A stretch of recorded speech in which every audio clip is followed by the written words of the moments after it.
우리가 지난 2주에 걸쳐서 살펴본 내용을 잠깐 한번 리뷰하겠습니다. 제자들이 예수님께 천국에서는 누가 큽니까? 이렇게 질문을 했습니다. 자기들끼리 생각해 보니까 예수님이 보통 분은 아니시고 분명 메시아 같아요. 지금 곧 이제 예루살렘에 올라가면 이 나라가 전부 다 예수님이 다스리시는 그런 나라가 될 것 같은데, 그럴 때 누가 귀중하게 중책을 맡고 또 높은 자리에 올라가느냐, 이게 자기들의 관심이었습니다.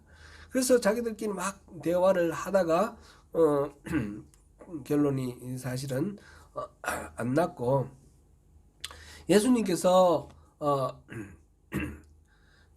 예수님께서 이렇게 말씀을 나타나시니까 자기들끼리 이제 그 하던 대화를 이렇게 감추고, 그러면서 이제 예수님께 물어본 질문이 바로 이거예요. 천국에서는 누가 제일 큽니까? 그래서 예수님께서는 그러면 천국은 이런 사람이 크고 저런 사람이고 이제 큰 자에 대해서 말씀을 하셔야 되는데, 예수님의 대답을 보니까 전부 작은 자에 대한 대답이에요. 천국에서는 한 어린아이를 불러 세우시고 이 어린아이와 같은 자가 큰 자다 그랬고, 이 어린아이와 같이 자기를 낮추는 자가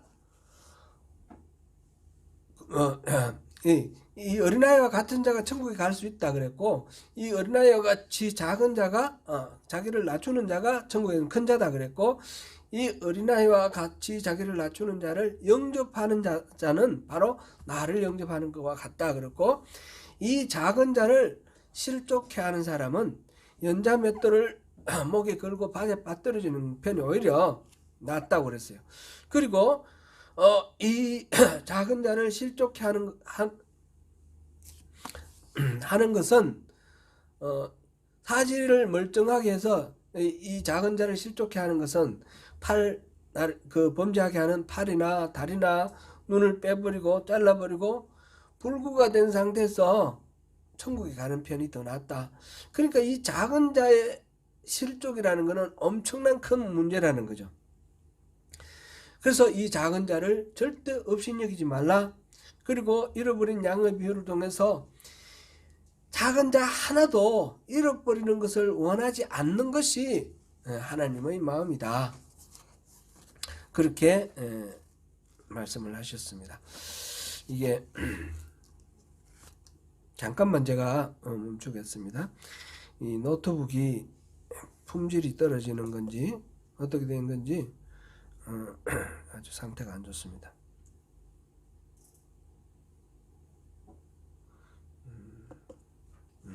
이제 좀 괜찮아졌습니다.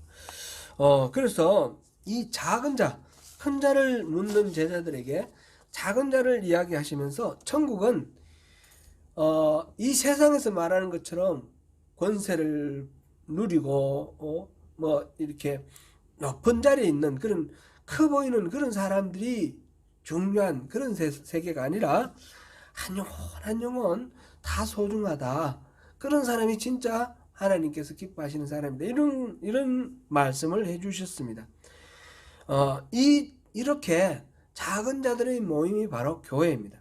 특별히 어린아이 같이 스스로 내세울 거 없고 자기 스스로 어떻게 살아갈 수 없는, 엄마에게 절대적으로 의지할 수밖에 없는 그런 것처럼 하나님에게 의지하지 않고는 스스로 문제를 해결할 수 없는 그런 절대적인 의존을 가지고 있는 사람이 바로 하나님을 믿는 사람이고, 그런 사람이 구원받은 자고, 그런 사람이 천국 갈 사람이면 천국의 주인공이 되는 것입니다. 바로 이 작은 자가 바로 천국 백성이고, 이 작은 자의 모임이 바로 교회라는 것입니다. 예수님은 오늘 본문에서 교회가 가진 권세에 대해서 말씀하셨습니다. 이 말씀은 16장 18절 19절에 나와 있는 말씀입니다. 가이사랴 빌립보를 지나가던 예수님께서 제자들에게 사람들이 나를 누구라 하더냐. 제자들이 여러 가지로 얘기합니다. 엘리야다, 선지자다 얘기를 하는데, 예수님께서 그러면 너희들은 나를 누구라고 생각하냐 물어봤더니 베드로가 아주 기막힌 신앙 고백을 하는 거죠. 주는 그리스도시고 살아계신 하나님의 아들이십니다. 예수님께서 그 대답을 흡족히 여기시고 바로 이 너는 베드로다, 게바다, 반석이다 이렇게 이름을 지어주시면서 이 반석 위에 내 교회를 세우겠다 말씀하셨어요. 반석이 이 베드로의 신앙 고백 위에 주님이 교회를 세우시고 그 교회에 부여한 권세를 말씀하셨는데 그는 엄보의 권세가 이기지 못하는 그런 권세라고 그랬습니다. 그러면서 땅에서 매면 하늘에서도 매이고 땅에서 풀면 하늘에서도 풀리는 바로 천국의 열쇠를 주겠다 그런 말씀을 하셨습니다. 오늘 본문도 바로 그 말씀인데 제가 16장 할 때는 이건 다음에 하겠습니다 하고 넘겼던 부분입니다. 그래서 오늘 이 부분을 또 교회의 권세가 어떤 의미로 이거를 우리가 받아들여야 되고 어떻게 우리가 활용해야 되는지 한번 같이 살펴보려고 합니다. 오늘 본문의 가장 큰 주제는 바로 이 교회의 권세입니다. 교회의 권세를 말씀하셨는데 이 교회의 권세에 대해서 두 가지 측면에서 말씀하셨습니다. 하나는 교회에서 이 범죄하는 자에 대한 치리에 관한 이야기고 또 하나는 용서에 관한 이야기입니다. 이 치리와 용서의 원리는 나중에 제가 용서에 대해서 용서는 지금 오늘 본문 다음 21장부터 끝까지가 18장 끝까지가 용서의 말씀인데 다 끝나고 난 뒤에 전체를 한번 종합해 봅니다. 기본적으로는 오늘 다루고 있는 이 치리의 문제와 뒤에 나오는 용서의 원리는 같은 원리입니다. 그러면 오늘 이 교회에서 이 죄와 실족해 하는 이 일들에 대한 치료의 문제를 살펴보겠습니다. 교회는 그리스도의 피로 구원받은 거룩한 공동체입니다. 교회는 성도들의 연합으로 이루어지기 때문에 당연히 모든 사람들은 겸손하게 서로를 존중하고 섬기는 그런 공동체가 되어야 합니다. 그래서 다른 지체를 실족하게 해서는 절대로 안 됩니다. 어떤 이유로 교회의 양무리 가운데 누군가 떨어져 나갔다면, 말하자면 잃어버렸다면 하나님은 그 한 마리 양을 잃어버린 양을 찾기 위해서 99마리를 두고 찾아가서 기어코 찾아오는 그런 목자와 같은 분이 하나님이시죠. 그러므로 공동체에서 누군가가 떨어져 나가는 것을 절대로 하나님은 기뻐하지 아니하십니다. 이 교훈, 이렇게 한 영혼마다 극진하게 사랑하신다라는 이 하나님의 사랑의 원리를 기준으로 해서 우리 교회에서 치리를 생각해 보아야 됩니다. 치리라는 말 들어보셨죠? 치리는 다스릴 치자, 이 치리자, 말하자면 다스린다는 겁니다. 세속적으로 어느 땅을 다스리는 거, 룰을 한다라든지 또는 가버먼트가 이 정부지 않습니까? 가번이 동사죠. 가번, 이게 치리한다라는 그런 건데 교회에도 그런 게 있다라는 거죠. 교회 안에. 여기서 말하는 치리는 교회 안에서 있는 것인데 교회에서 가르치는 교리에 불복하거나 또는 다른 어떤 불법을 행하는 경우에 교회에서 공식적인 조직을 통해서 그것을 지적하거나 권면하거나 또는 징계를 하는 그런 책벌을 하는 것까지 포함하는 그런 모든 공식적인 절차를 치리다 이렇게 말합니다. 15절 보니까 내 형제가 죄를 범하거든 가서 너와 그 사람과만 상대하여 공고하라. 만일 들으면 내가 내 형제를 얻은 것이다 이렇게 말했습니다. 여기서 첫 번째 원리가 나오는데 형제가 범죄를 범하거든 그 사람과만 상대하여 권고하라. 말하자면 당사자주의입니다. 당사자주의. 첫 번째 당사자주의. 여기서 형제가 죄를 범하거든 했는데 여기에 형제라는 말은 남자들만 말하는 게 아니겠죠. 제가 가진 영어 성경에 보면 brothers and sisters 이렇게 놨어요. 형제 자매 이렇게 번역하면 더 좋을 것 같아요. 남녀를 불문하고 여기서는 일반적인 사람을 말하는 건 아닙니다.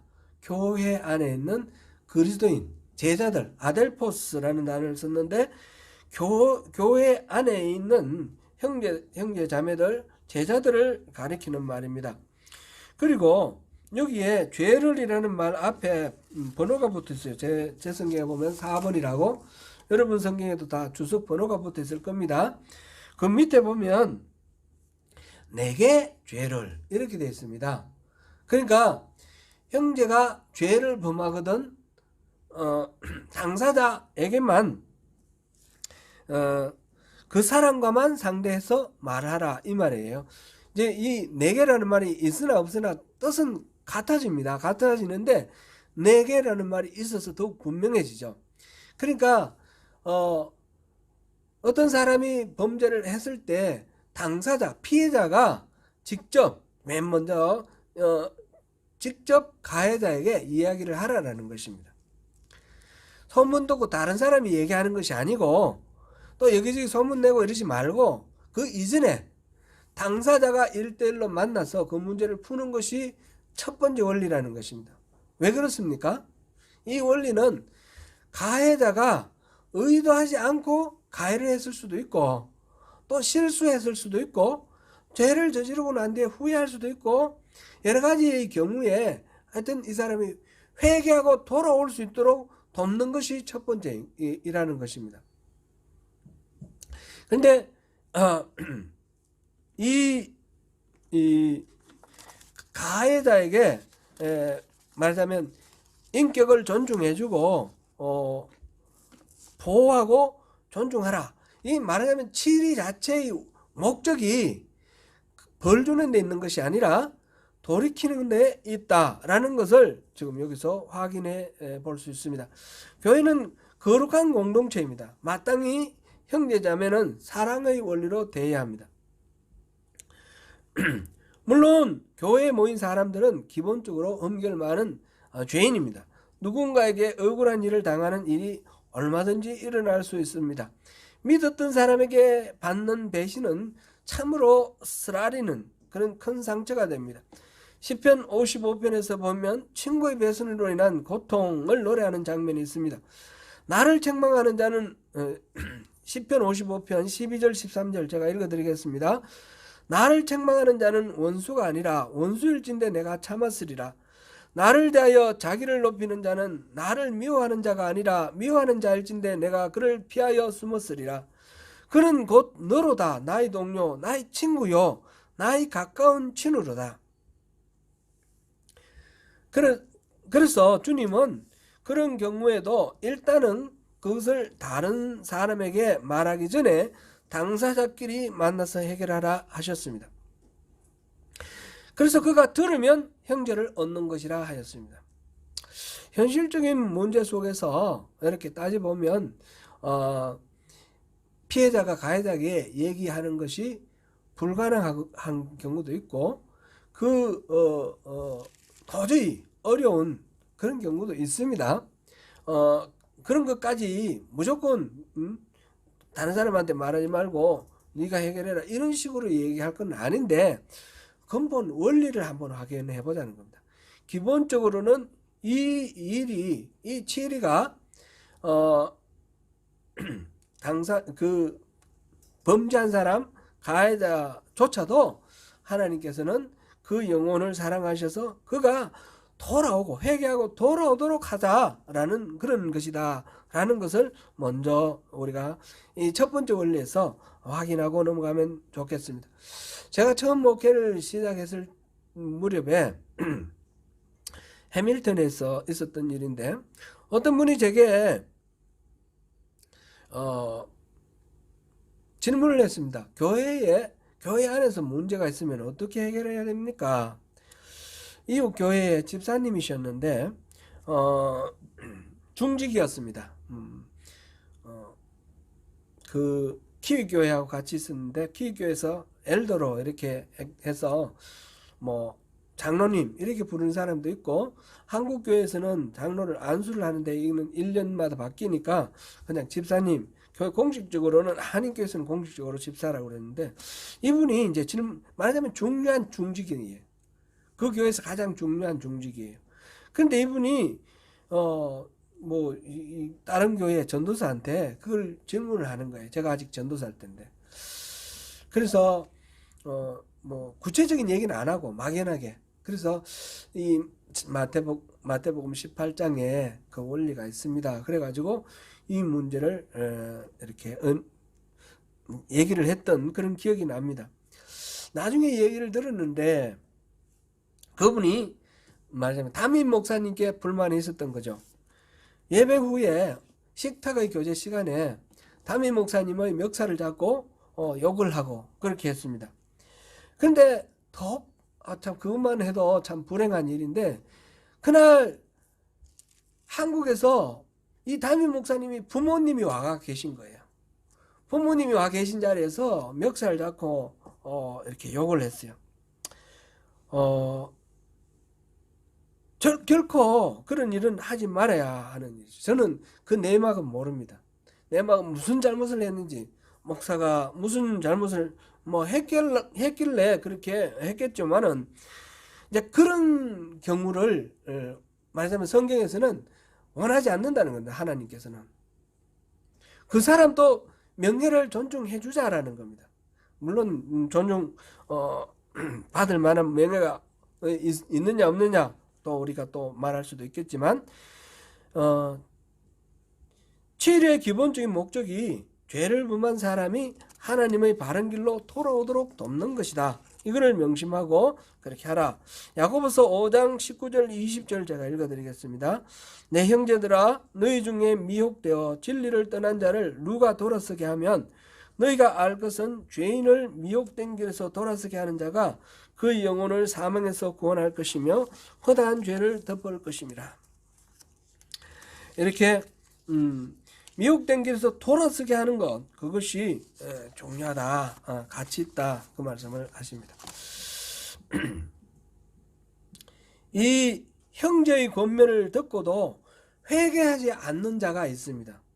그럴 경우에는 이 영향력이 다른 사람에게, 특별히 교회 전체에 아주 악한 영향을 주게 됩니다. 주님은 교회의 지체 가운데 누가 죄를 범하면 회개하도록 1대1로 찾아가 권면하라고 그랬는데, 그 권면을 받아들이지 않고 오히려 자기가 자기 잘못이 없다 그러고 이렇게 하는, 또는 감추고 거짓말하고 이렇게 하는 경우들이 사실 분명히 있지 않습니까? 허다하게 있지 않습니까? 이 과정을 이제 해결하기 위해서는 두세 사람을, 정인을 데리고 가서 그 사람을 권면하라 그랬습니다. 두세 사람의 정인이라는 것은 그 판단이 주관적이 아니라 객관적이어야 한다라는 그런 원리입니다. 두 번째 원칙은 바로 보편적이고 객관적이어야 한다라는 그런 원칙입니다. 이 두세 사람의 정인이 필요하다 그래서 사회법에도 그런 정인이 필요하니까 정인을 조작하기도 하고 엉뚱한 얘기를 데리고 가기도 하고, 단 두 사람만이 있는 자리에서 벌어진 어떤 죄악에 대해서 정인이 없지 않습니까? 그런 경우는 어떡합니까? 이런 문제들이 생깁니다.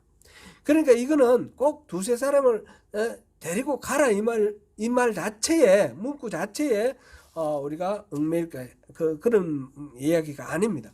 이거는 자기 혼자의 주관적인 판단을, 이건 나쁜 짓이야, 이런 식으로 해서 공격하고 이렇게 하지 말라라는 겁니다. 이 어떤 범죄나 어떤 실족해 하는 그런 일로 인해서 피해를 입은 사람의 입장에서 이걸 자기가 객관화해 볼 필요가 있다는 겁니다. 내가 기분이 나쁜 거냐, 아니면 객관적으로 이게 잘못된 거냐, 하나님 말씀에 비추어서 잘못된 거냐, 그거를 비춰보는 그런 과정이 이 두 번째 원리입니다. 두세 사람을 데리고 가라라는 말의 의미를 그렇게 우리가 이해해야 되겠습니다. 그래도 말을 듣지 않거든 교회에 말하고 교회의 말도 듣지 않거든 이방인과 세리와 같이 여기라. 이렇게 됐습니다. 이 객관적인 객관의 검증을 거치고 난 뒤에 얘기를 했는데도 받아들이지 않으면 그럴 때는 재판을 해야 되는 겁니다. 이거는 그냥 뭐 여러 가지 다른 방법을 취할 수도 있겠지만 교회에서는 이거를 공정하게 재판을 해야 된다. 세 번째 원리가 바로 공정한 재판의 원리입니다. 뭐 경종에 따라서 그 재판의 결과가 또 다를 수도 있겠지만 기본적으로는 그렇다는 겁니다. 첫 번째는 당사자도 존중해주고 이 범죄한 영혼이 돌아오는 이것이 진리의 근본 목적이다. 그런 차원에서 당사자를 일단은 인정을 해주라. 두 번째로는 이 문제를 객관화하라. 세 번째로는 공정한 재판을 거쳐라. 그런 것입니다. 우리 교회에도 여러 가지 재판의 절차가 있습니다. 우리 교회의 정관도 있고요. 그리고 교리와 장정에 의해서 감리교에서 지방에도 심사위원회, 재판위원회가 있습니다. 연회도 있고요. 그 위에도 있고요. 또 이 모든 것들은 재판법의 절차에 따라서 이렇게 하도록 되어 있습니다. 그런데 이 절차를 안 따르고 교회에 이야기하고 교회에서 어떤 절차 없이 이렇게 뭐 불이익을 주거나 또 증거를 하거나 이렇게 해서는 안 된다는 것입니다. 재판법에서도 그런 말이 있습니다.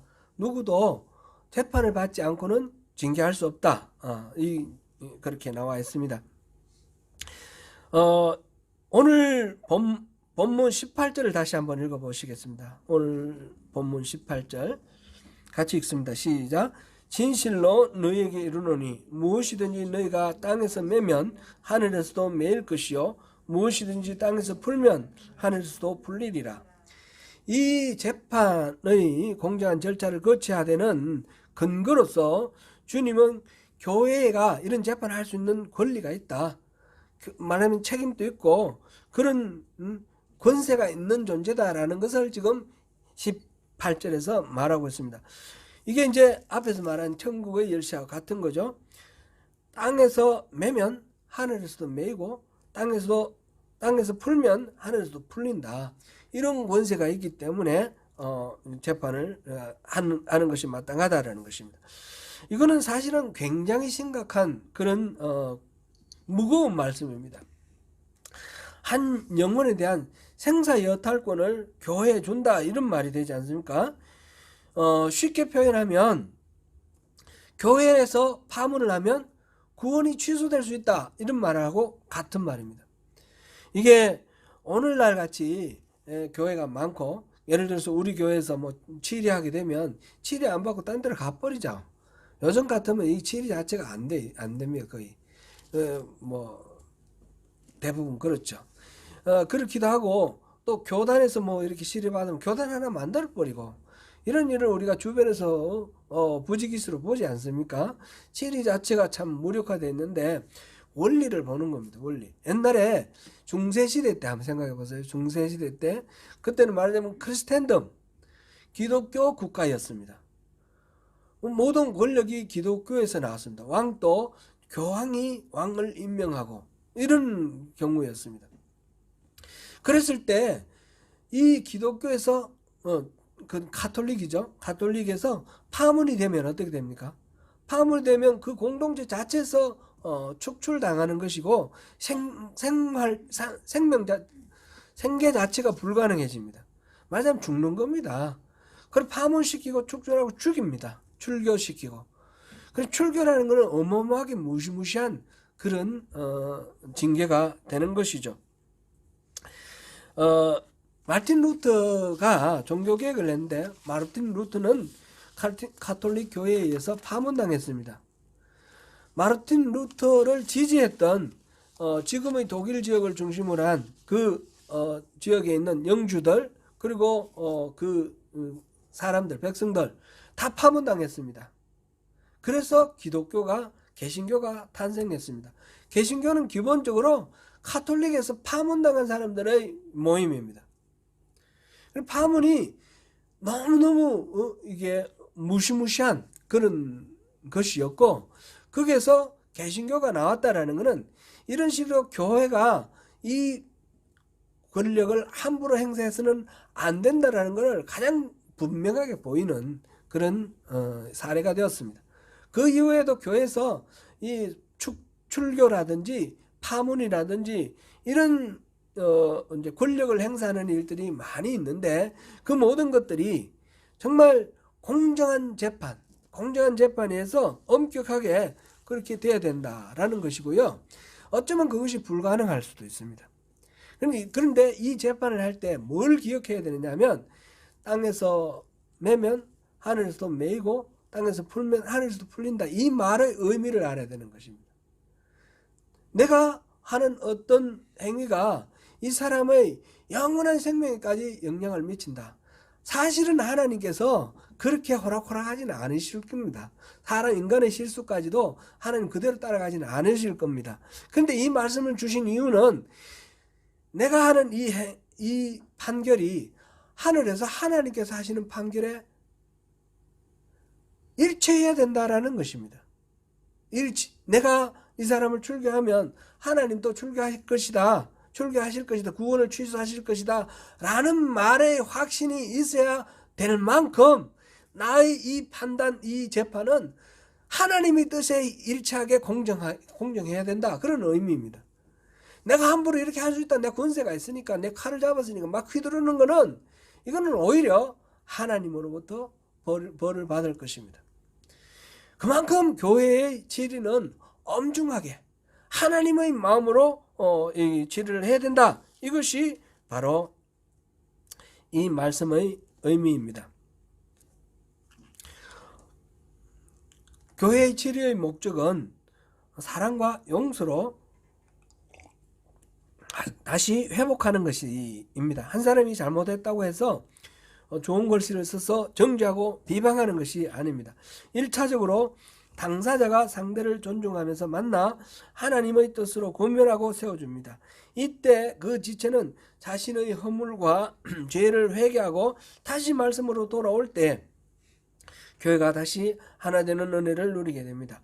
그 다음으로 권면을 듣지 않을 때는 객관적인 내용과 절차에 따라서 이렇게 검증하고 재판을 하여 정리할 수 있습니다. 그것조차 받아들이지 않으면 이방인과 세리같이 여기라 하셨습니다. 예수님은 이방인이나 세리를 어떻게 여기셨나요? 친구처럼 여기셨습니다. 예수님이 지금 이 말씀하실 때 이방인이나 세리처럼 여기라, 이 말은 친구처럼 여기라, 이런 말씀은 아닙니다. 예수님이 하시던 말씀, 자신의 어떤 행동대로 그렇게 하는 것이 아니라 일반적으로 통념적으로 이 유대인들은 이방인이나 세리는 같이 상종하지 않습니다. 그렇죠? 바로 예수님은 그 말씀을 하시는 겁니다. 그렇게 받아들이지 않으면 상종하지 말아라. 끝까지 그를 쫓아가서 원수 갖고 죽여버리고 짓밟아라, 이런 말이 아니고요. 상종하지 말아라. 끊어버리라. 그렇게 얘기를 하고 있습니다. 데살로니가 후서 3장 14절부터 15절을 제가 읽어드리겠습니다. 누가 이 편지에 한 우리 말을 순종하지 아니하거든 그 사람을 지목하여 사귀지 말고 그로 하여금 부끄럽게 하라. 그러나 원수와 같이 생각하지 말고 형제같이 권면하라. 그리고 고린도전서 5장 13절에서는 이렇게 말하였습니다. 밖에 있는 사람들은 하나님이 심판하려니와 그 악한 사람은 너희 중에서 내쫓으라. 여기서 이제 이 치리의 원리는 내쫓는 것이 가장 큰 것입니다. 원수 갚는 것은 여기에 포함되어 있지 않습니다. 하나님의 교회는 하나님이 부여하신 권위가 있습니다. 하나님은 교회의 권위를 존중해 주십니다.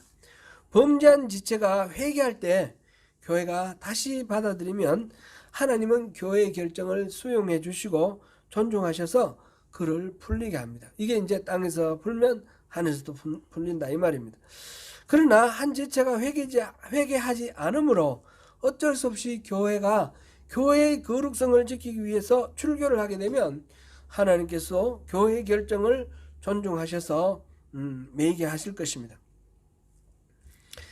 이는 교회는 하나님의 피로 사신 교회이기 때문입니다. 그러므로 교회가 말씀으로 세워가는 그런 결정을 하나님이 존중하신다는 것입니다.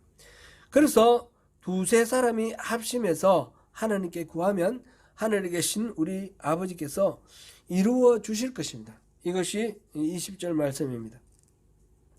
두세 사람이 주님의 이름으로 모이면 그곳에 주님이 함께 임하신다 약속하십니다. 교회가 누리는 복은 다름이 아니라 바로 이 복, 주님께서 교회 가운데 임재하시는 복입니다. 주님이 교회가 그러니까 주님 뜻 안에 있지 않으면 주님이 그곳에 계시지 아니하실 것이고, 주님이 안 계신 교회는 사실상 교회가 아닙니다. 출애굽하는 그 이스라엘 백성들에게 하나님께서 광야에서 그 이스라엘 민족 전체를 광야 교회로 삼으셨습니다. 하나님께서는 이스라엘의 하나님으로 자신을 나타내시기 위해서 성막을 지으라 하셨고, 성막에 하나님의 이름을 두시고 그곳에서 이스라엘을 만나 주신다 하셨습니다. 그래서 하나님의 언약궤는 하나님 임재의 상징이 되었고 그들에게는 복의 상징이 되었습니다. 레위기 26장 11절 12절을 제가 읽어드리겠습니다. 내가 내 장막을 너희 중에 세우리니 내 마음이 너희를 싫어하지 아니할 것이며 나는 너희 중에 행하여 너희 하나님이 되고 너희는 나의 백성이 될 것이니라. 하나님께서 장막을 세우시고 그 가운데 너희 중에서 행한다, 그 가운데 행한다, 임재한다 라고 말씀을 하셨습니다. 이것이 바로 이스라엘에게 큰 복이고 원천이었습니다. 복의 원천이었습니다. 이와 같이 교회의 공동체는 주님 안에서 거룩한 공동체로 세워져야 하며 직분이 권력이 되어서는 절대 안 됩니다. 우리는 그리스도의 종이 되어서 주님의 영광을 위해서 살아가야 하는 것입니다. 사랑하는 성도 여러분, 우리의 판단과 행동이 하나님께 미칠 수 있다는 이 말은 그만큼 내 마음대로 해도 되는 특권을 가졌다라고 생각할 것이 아니라 내 모든 판단과 행동이 하나님의 기준에 적합하여야 한다라는 말로 이해를 해야 합니다. 우리의 말과 생각과 판단을 모두 주님의 십자가 아래 내려놓고 오직 주님의 뜻만 따르는 순종의 마음으로 살아가시는 가운데 주님이 주시는 크신 은혜와 보호하심을 다 누리시는 저와 여러분이 되시기를 축원합니다.